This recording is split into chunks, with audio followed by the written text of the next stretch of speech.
Welcome to Samiksha Academy. Today we are going to continue our learning of important current affairs through practice of prelims questions. The first topic that we are going to discuss today is as follows. Coming to the question, with reference to the recent scientific discovery regarding the Manchurian walnut tree, consider the following statements. So, we have discovered a compound within the Manchurian walnut tree. The examiner is asking certain facts or certain statements, whether they are true or false. The facts that he has quoted or the statements that he has quoted, whether they are true or false, is what we have to assess. So, the first statement is the compound 2Z-decaprenol found in its leaves acts as a natural herbicide. So, whether it acts as a natural herbicide or not. As you know, in the environment related topics, or for that matter for science and technology, many times we see compounds being asked in the question, in the examination, especially in the prelims.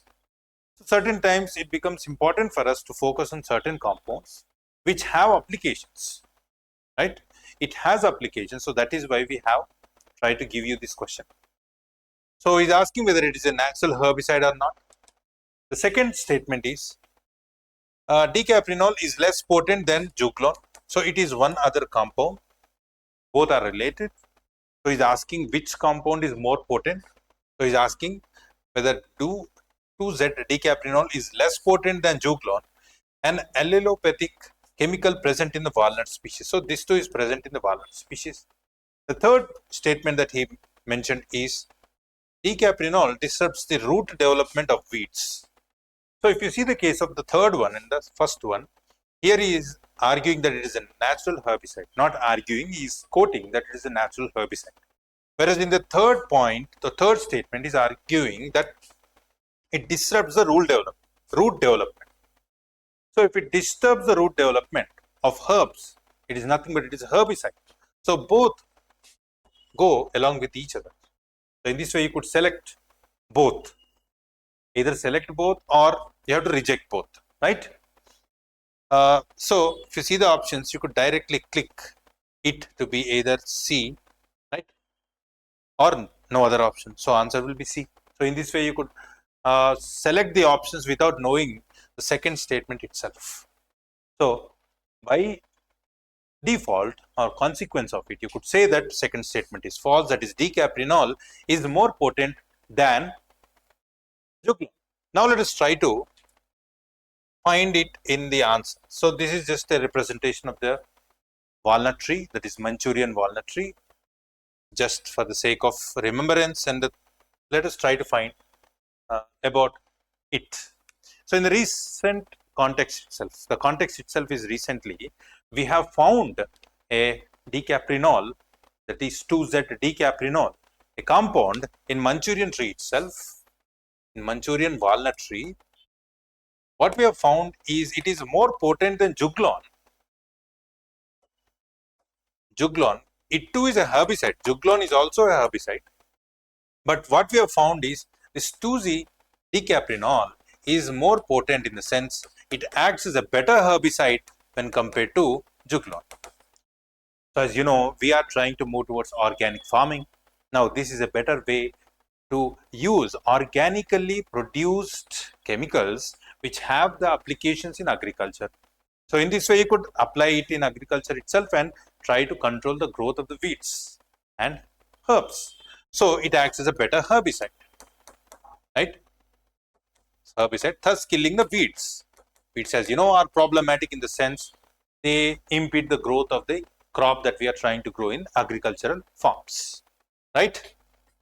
How it does, it disrupts the root development. Thus, it impacts the root development, and as a consequence of it, it kills the herbs, right? So this is about the 2Z-decaprenol. Now, let us try to practice one more question. Second question. The question is on the Saja festival. So the question is, in the context of tribal festivals, the Saja festival recently in news is associated with. The options are A festival linked to agricultural success among the Abujmadia tribe. So this is one of the tribe. The B option is a harvest festival celebrated by the Bhutia tribe. And the C option is a spring festival of the Khasi tribe. And the D option is a mask dance ritual of the Apatani tribe. So now it is a direct factual question. As you know, festivals are important that are asked in the UPSC preliminary examination. So we have to learn about the festivals. Now this is the diagrammatic representation of the festival, that is Saja festival of the Abuj Maria tribe. So I have revealed the tribe to you as well, that is it is Abuj Maria tribe. Now let us try to learn something about the Abuj Maria tribe. There are certain important facts of the Abuj Maria tribe. The context is Abuj Maria tribals are increasing.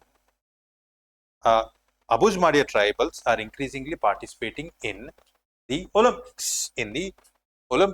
That is Bastar Olympics, which are held in Chhattisgarh. So for that purpose, this has come in news. Now, we need not learn deeply about this particular tribe. Why we are trying to learn about this tribe is because of their being part of the particularly vulnerable tribal groups. As you know, the question has been asked in the UPSC preliminary examination itself about the particularly vulnerable tribal groups. Now, this particular tribe, that is Abuj Maria tribe, also belongs to the Gond family.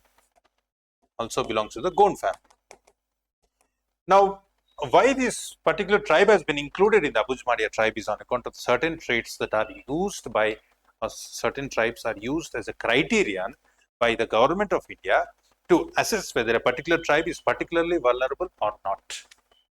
Now, coming to the traits that have been used by the government of India to recognize Abuj Maria tribe as particularly vulnerable tribal group is as follows. So they have primitive traits, they have pre-agricultural practices, they have low literacy, and they are having remote habitation, in the sense they live in the far-off region, especially in the jungles, where it becomes difficult for us to access these tribals. So the roads, etc., connectivity that is required for us to easily access these tribes are difficult. The terrain is difficult and the roads, etc., have not been laid because we are in process of integrating the tribals into the mainstream society. Now, to learn something about this particular festival, this particular Saja festival, which is celebrated by the Abuj Maria tribals, is linked to the success in the harvest of agriculture.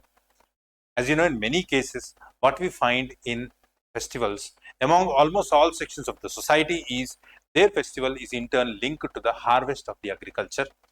And when they get the harvest, then that is a season when we start celebrating our festivals. Now, coming to the third question. The third question is about Lachit Borphukan. So, Lachit Borphukan is a warrior of the Ahom army. Now, for that reason, we remember him for his excellence in the warfare. Now, coming to the statements. He defeated the Mughals in the Battle of Saraighat, which was fought on the Brahmaputra river. So, a war was fought between Mughals and the Ahom kingdom, in which he has played a key role. Now, whether this battle has occurred or not is what history tells us. So, you have to remember it as fact. Now, why it is important is because recently we have seen it in news. We are going to see why. The second statement is he extensively used guerrilla and riverine warfare tactics. So, whether he has fought on the riverine front or riverine arena, or whether he has fought on the land arena. Now, you could see in the first statement itself, we have mentioned Brahmaputra river. In the second statement, we have riverine warfare tactics. So, in this way, you could say that both go together. So, there is a chance of both becoming true or both becoming false. The third statement is the Lachit Borphukan Gold Medal is awarded to the best trainee of the Indian Military Academy. Now, whether it is Indian Military Academy or other, that is factual question. Now, this award is significant. Why? Because it is awarded to someone in India. To whom it is awarded is a factual question. So, how many of the statements are true is the question. Now, let us try to understand. So, this is a statue of Lachit Borphukan. in Assam. Now let us try to understand the significance of it. So Lachit Borphukan, recently a gold coin is awarded to the National Cadet Corps.